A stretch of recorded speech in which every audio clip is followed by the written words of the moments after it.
do the and y'all have to excuse me. I did want to. I said I was gonna do this video later on, but and I was gonna get up and put some effort into it, but that's gonna happen. Um, I was sitting here, um, and you know, because I get up early, because I be having things to do early, and I just had a whole bunch of thoughts on my mind, and um, RuPaul been on my spirit heavy, lately, as of lately. And I want to talk about my relationship with RuPaul. I think as a girl who has went through, or as a being who's went through gender reassignment surgery, uh, we're not expected to talk about um, looking at RuPaul as a role model. It's almost kind of shameful to admit that RuPaul has had some impact because RuPaul identifies as a gay man. It's like saying you've been influenced by Todrick Hall, because these are gay men. If you're a woman, if you're a girl, then why are you looking up to these gay men? So, that becomes the question. But I want to unpack, because I'm whole, so I'm in a space to bridge the gap. Um, T.S. Madison has an obvious reverence for RuPaul, and I think T.S. Madison sees RuPaul as a mother figure, and you know, and T.S. Madison surrounds herself with gay men, and I get it, to a certain degree because when I was young, because I'm getting me and T.S. Madison the same age, so when I was young, I'm getting ready to turn 47, and right after I turn 47, I think she's gonna turn 47 in October. So when we were young, our mothers were not Moan girls. Like our first mentors were not Moan girls. They were not girls with titties and hips and body, especially if you from small country towns. Now, if you from the East Coast and the West Coast, then maybe you did. Maybe you was an older girl that had, a mama who had body work and stuff done. But if you pushing 50, chances are your mentor was not someone who was a body girl. So, I was one of the first body girls from because I was born in New Orleans, but I was raised in Bogalusa, Louisiana, population 16,000. To this day, I can brag that I am the first girl that ever wore a dress inside of a church house. Because when one of my big sister, Miss Phillip, passed away, who used to sing in the church, Pentecostal, First Church of God in Christ, baby, for her funeral, I went up in that bitch with a skirt on, and nobody told me nothing. And I was the first girl in Bogalusa, Louisiana, to twirl up in an all black church with a skirt on, and nobody told me nothing. So we come from a generation where our mother figures and our and the ones that we looked up to, they didn't have the breasts, they didn't have the titties, they wasn't moaning. They were, we it was a spiritual thing. You try the spirit by the spirit. Now, even though RuPaul um knows where his bread is buttered, RuPaul knows what pays the bills. So RuPaul knows I got to play this game like this. I'm going to identify as a man. I'm going to maneuver as a man. But it's obvious that RuPaul pays homage to women because every time RuPaul lists his inspirations, it's always a bunch of women. It's always a bunch of XX beings. It's always a bunch of beings who resonate with womanhood, who resonate with motherhood. So even though RuPaul identifies as a man, all of his inspirations, his greatest inspirations are women. RuPaul channels a lot of female energy, a lot of woman energy. So and that's the connection, that's the correlation.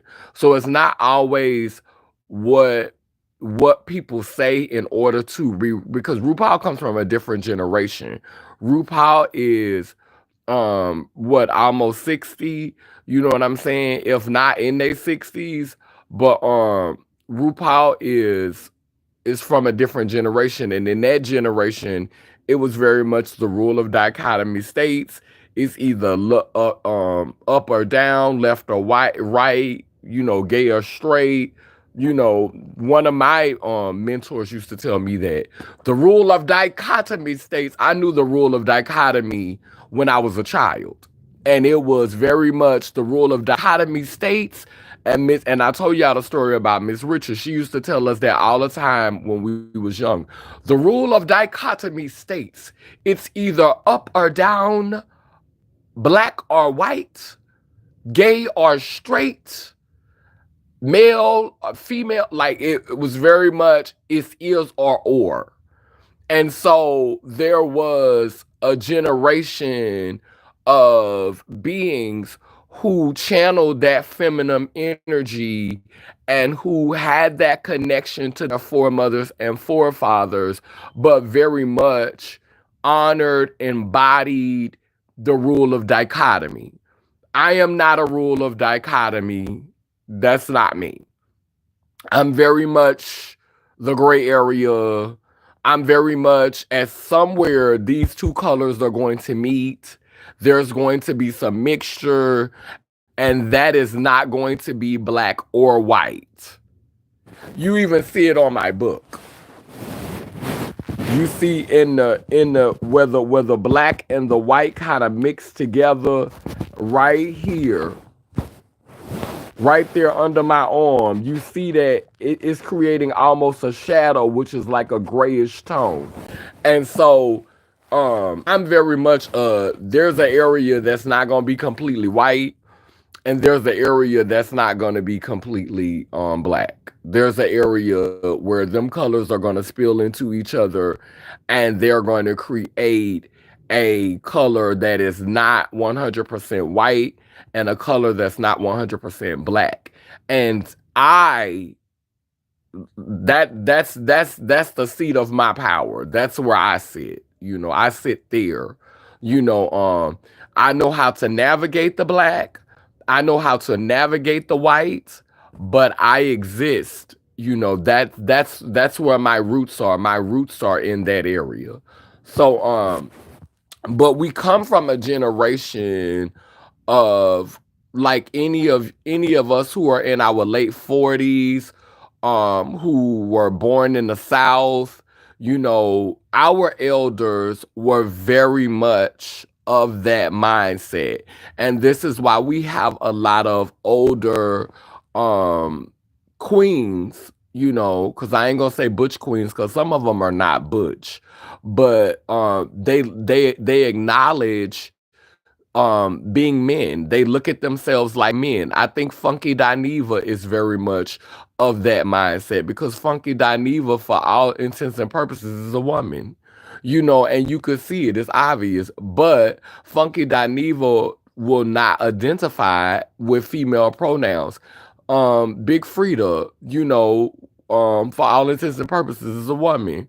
But Big Frida will not identify as a woman because their influences. It was who their elders were. It was how they were taught up. It was how they were brought up. It was how, but we came up and it was something in our generation that had to break that curse. It was something in our generation that saw how toxic that was becoming, that saw how harmful it was, not to fight. Some of us, we became extremes, and we went totally to the left of what they was doing. We was like, y'all want to sit over here and say y'all men, y'all want to hold this up.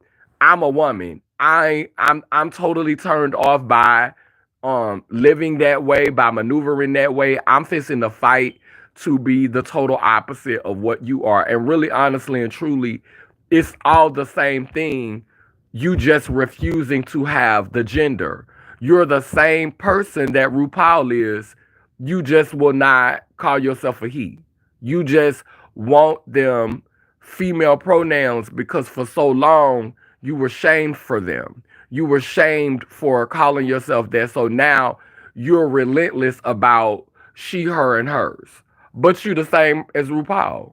You no different than Big Frida. You no different than Funky Dineva. You just went and got a lot of work done, and you relentless about them pronouns. And so for me, um, I think existing somewhere in the middle helps me be the person that can play the whole tape on both sides. I can't sit up here and lie and say that RuPaul did not influence me. When I was little, growing up, when RuPaul was doing the Brady Bunch movies, and RuPaul was doing I'm going back to my roots and work. I ain't trying to throw shade. I just want to get paid. Child, RuPaul was like literally iconic to me. Like I lived RuPaul. I used to wear the barrel curl platinum ponytails in the top of my head when I became one of my favorite songs by RuPaul was Free to Be What You Want. Yeah. Everybody, you got that right to be free. Free to be what you want. Everybody free. Everybody free. Everybody. I used to love that motherfucker. So you got that right. You got that right. That song used to get me happy. I used to cut up because RuPaul gave me the freedom to be myself, to figure out who I was. And I knew that I wasn't a drag queen. I knew, even though everybody's in drag. So in some capacity, it's all drag. Like we have really, really demonized the word drag, but bitch, we all in drag. If you like to present as a man and you like to wear Timberlands and boots and Kenneth Coles and whatever it is you wearing, that's drag. If you like to do your African stuff, that's drag. If you like to do your European stuff, that's drag. Whatever your look is, whatever your sheesh is, girl, that's drag. Bro, that's drag. That's drag, sir. That's drag, ma'am. That's drag, y'all. We all in our own drag. So anyway, but I knew that I didn't want to be like at first I didn't know though, because I did want to give you like the European teas. Studs be doing drag every day, but no one says anything. Right. Right. Everybody doing drag. So everybody, and just because you've gotten comfortable with your stuff and it's not yeah, and that's what really, really got me to, thinking about this video, because it's like we live in a society today that everybody's so focused on what Shay Shay doing. I don't give a fuck about what Shay Shay doing if he wearing purses or toting dogs.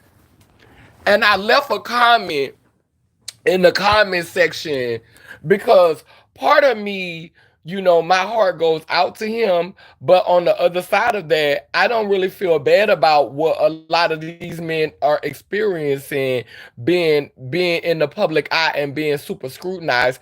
Because if you ask me, it was black men, and not all of y'all, but some of y'all. We gonna hold court and we gonna have a moment of accountability, like Alicia Keys said, a moment of honesty. We gonna have a moment of honesty. Our ancestors, blackness has always been androgynous.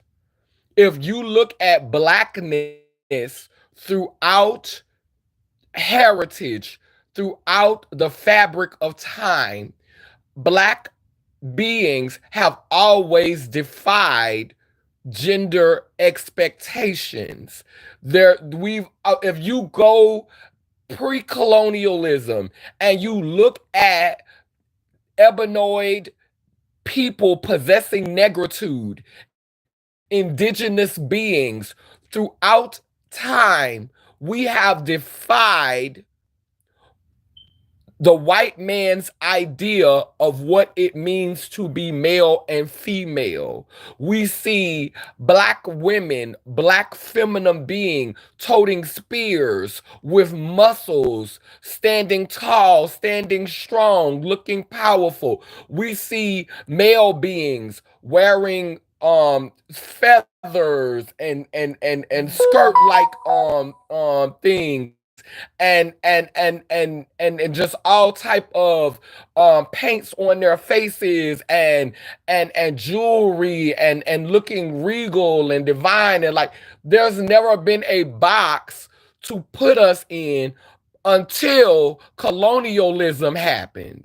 Until colonialism happened, and it created a very narrow space, a very small box for us to try to expand in. And when you think about it, it's millions and billions of us on this planet. How can we expect all of us to fit into that small box? How can we expect all of us to be able to exist within that space? And so now, and when our brothers and those male beings who identify with this construct of manhood and masculinity are trying to explore and trying to reconnect with that heritage and reconnect with that culture, they are being scrutinized and they are being policed and they're being ostracized and they're being alienated and they're being put under a magnifying glass and they're being inspected with a fine-tooth comb. And these are choices that you made. This is the fruit of what you have sown from trying to assimilate into something that never had enough room for your black ass, that never had enough room for your melanin, that never had enough room for your negritude. Okay, it's always the cheekbones for me, Native Americans and Africans. Yeah, like so we've never we've never as a people fit into the conventional standards of what this was supposed to be. Because why? All of it comes from us. All of it comes from us. And we played a game for a season. We shaved ourselves down and we chiseled ourselves down and we shed layers of ourselves and parts of ourselves. But child, things are coming full circle. Things are coming full circle, honey, and creative expression is how our ancestors dealt with trauma. It's how they got free. It's how we don't know what Shannon has been through that has got him in this space now in order for him to be able to navigate. The man played professional sports that put wear and tear on his body. The man has did commentating sports where he had to compete with peers who did not culturally always understand him. Now he's doing a podcast where he is taking on millions and millions of people energy with every video that he posts. We don't know what is therapy for him. Toting that dog and wearing that purse? What is then y'all'll be mad if people started acting like robots You know what I'm saying? If people didn't care, if people didn't make any mistakes, if people performed at this capacity of your expectation. But what a lot of simple minded motherfuckers don't, father suckers don't realize is you are wanting people to perform at this expectation. But in order to do that, sometimes that means cutting off feelings, that means cutting off emotions, that means not caring. And then y'all will be saying detached. Y'all will be saying that they're not relatable. Y'all will be saying that they don't care about us. But in order for people to stay connected, in order for people to stay relatable, in order for people to be able to meet the people where they at, people need to be able to be free to be themselves. And so I just wanted to come on here and just touch on this whole RuPaul situation today. I kind of left RuPaul and went to Shannon Sharp because I'm looking at um the correlation, and some people don't see the, like, we've tried to make being a trans woman, or even being a woman that was born with a womb, being a woman that identifies with womanhood and you was born with a vagina. We try to make it look like we don't influence each other. Like RuPaul has not had influence over a lot of trans women. I know that I'm not the only black trans woman that RuPaul has influenced. I know that RuPaul now is influencing black women directly. Of course, white women. Obviously, white women have influenced her. Why wouldn't she influence white women? RuPaul influences women in general, because if she didn't, nobody would. I bet you, all kind of women have trusted RuPaul to pull them together, to pull they look together, have asked for help from RuPaul. I'm sure at one time in RuPaul's life, she's done some stylist work for females and help some of them pull their looks together. So I definitely believe she's influenced them. So I'm not ashamed to say that RuPaul has influenced me when I was younger. I don't know about now. I wanted to get her book, but girl, RuPaul, you doing too much on Instagram, girl. It's giving me mild gimmicky. I love you down to the ground. But mama, you got your coins. You is paid, girl, and I just feel like I thought the book, I thought it was gonna be giving me Bible, but I don't know, girl. I don't know, girl. Is this gonna be like an ad placement, girl? Is you finna be, girl, just hyping your friends up so you know your book could get buku sales? Like, I'm concerned. So if somebody have read the book, I would love to see some reviews on the book from people who've read it, because I did want to get the book, but girl, all the stuff that I'm seeing RuPaul doing on Instagram, I'm like, at first I thought it was cute, but then I'm like, girl. And you know, we treat RuPaul like Oprah. You know, for the most part, it's like RuPaul can't do no wrong, even though they say RuPaul been fracking. I ain't the one to gossip. You ain't heard it from me. You know, but I ain't judging. I'm not putting RuPaul down because ain't nobody perfect, including myself.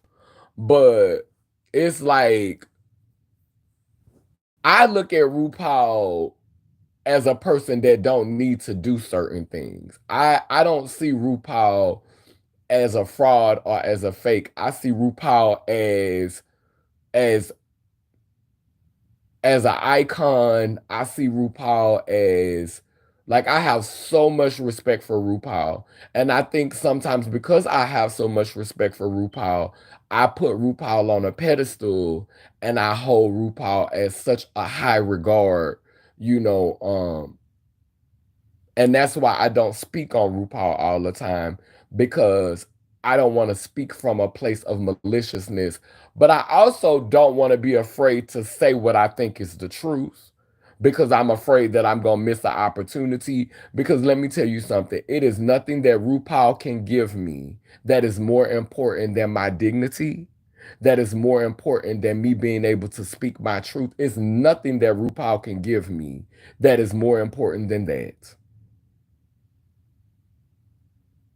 Nothing. which I'm gonna say what I need to say, but I'm not gonna get on here and drag RuPaul and talk down on RuPaul just for the sake of saying nasty stuff about RuPaul, because at the end of the day, RuPaul was one of my first inspirations mainstream, not locally. My first inspirations came from people around me, like Miss Alex, like Miss Richard, like Johnny Cook, God Goddess, wherever their soul is right now, because they passed away a long time ago. But you know I had a lot of community around me. I had a lot of support.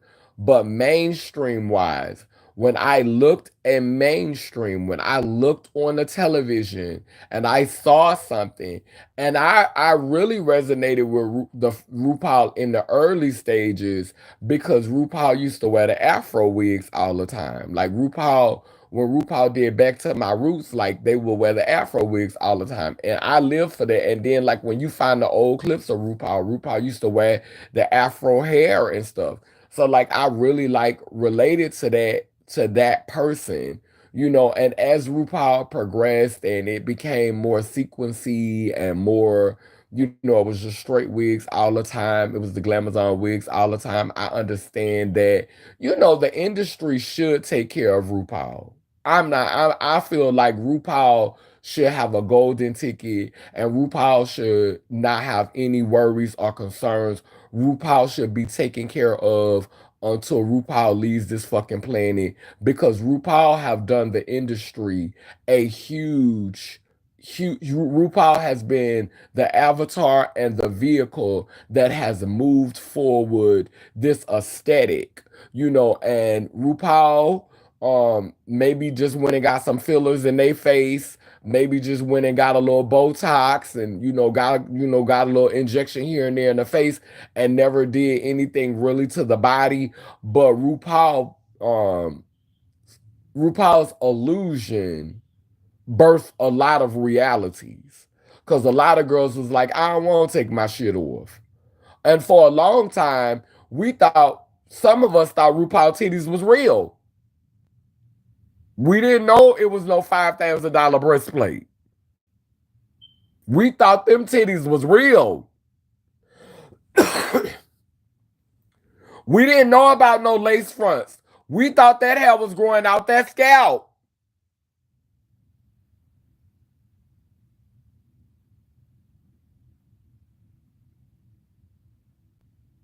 We saw scalp.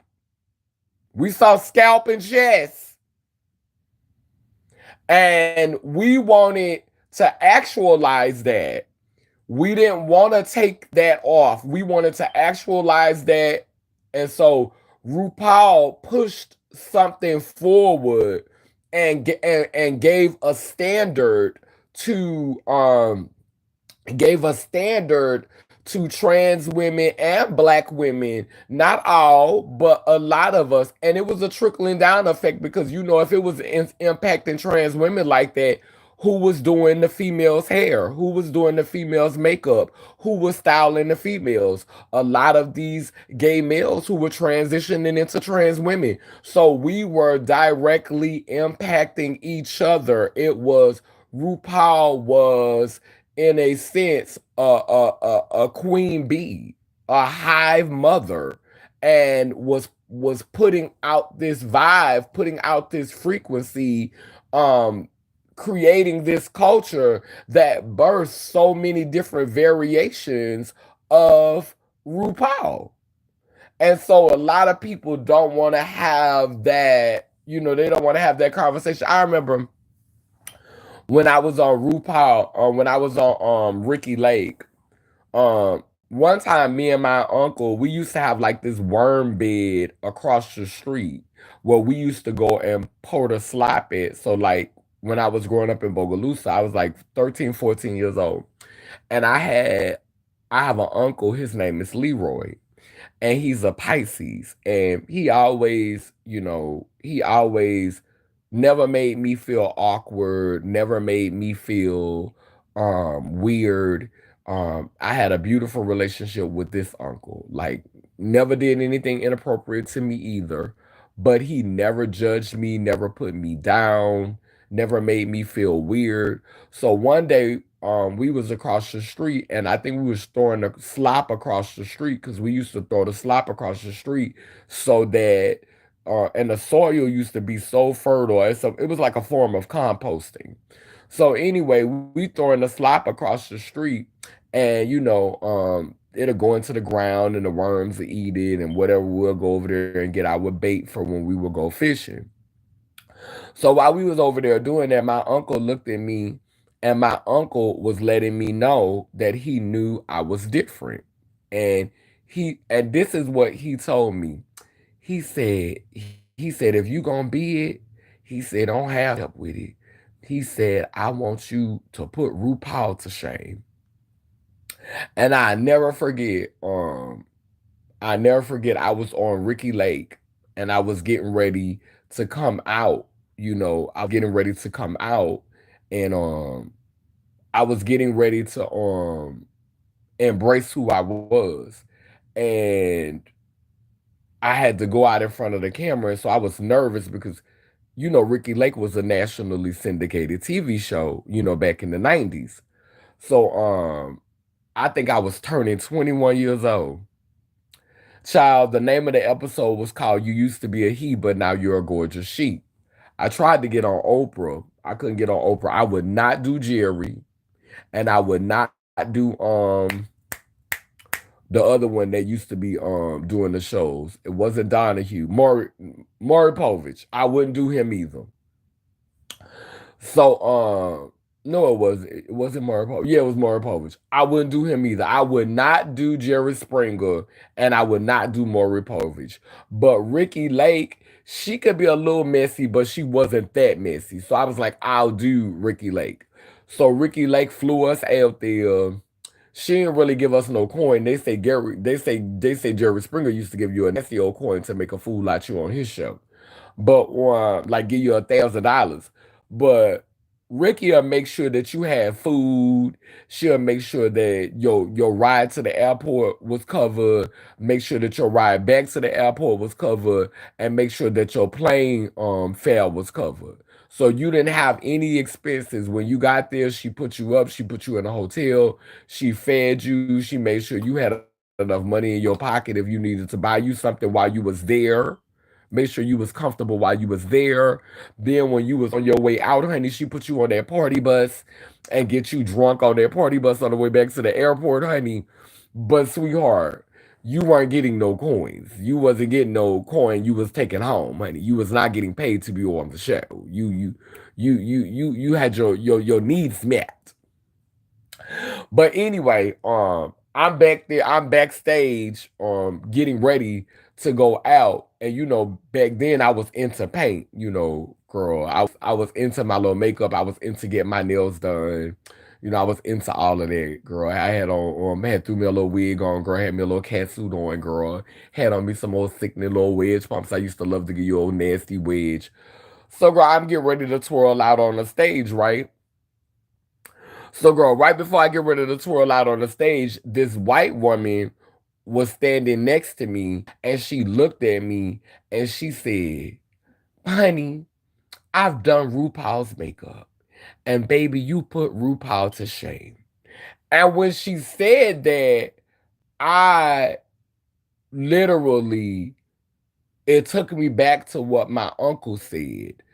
So in that moment, I needed that. I needed to hear, like, it wasn't me putting RuPaul to shame because I wasn't in a competition with RuPaul. RuPaul is a gay man, and I was aspiring to show up and experience my journey differently. But because RuPaul was so iconic to me, hearing her say that you put RuPaul to shame, it it gave me the boost of confidence that I needed to go out on that stage and really, really, really cut the fuck up. And really, really cut the fuck up. Hey, Jonathan. And really, really, really, really just really, really cut up. So yeah, I wanted to I wanted to express that. I wanted to like talk about that and share that because I feel like it's important for us to understand that we're all connected. Um, um, male, female, the in between. We don't never talk about um intersex people.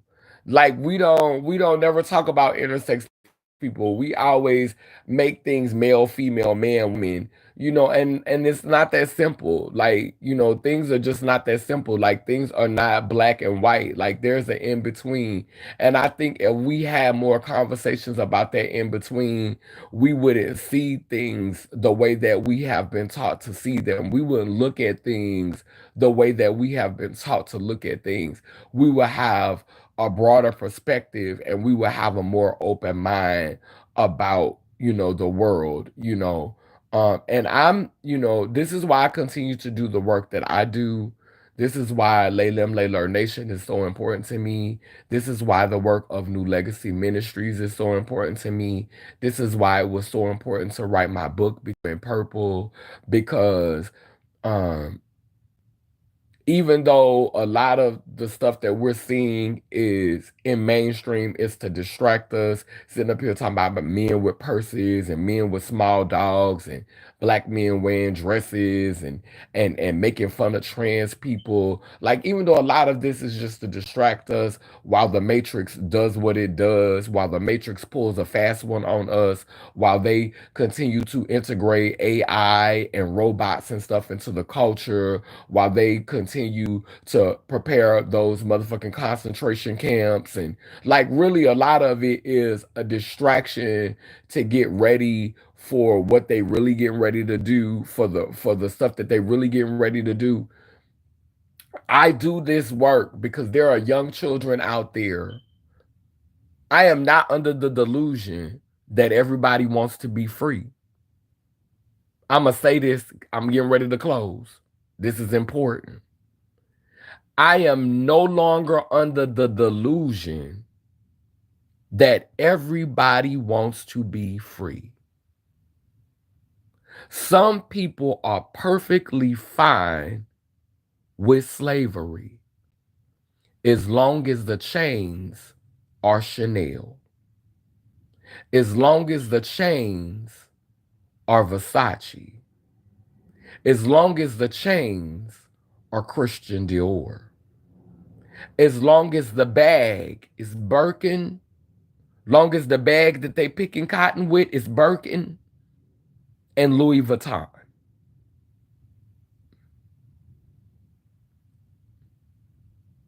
Some of us are okay with being in bondage. We just want to be comfortable.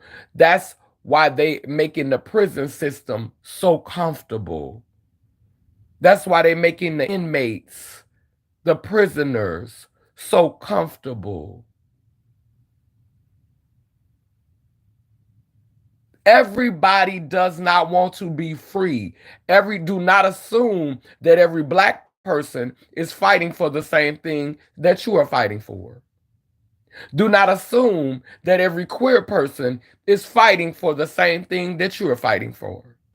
Do not assume that every woman is fighting for the same thing that you are fighting for. Do not assume that every man is fighting for you to is fighting for the same things that you are fighting for. And so now that I am no longer under the delusion,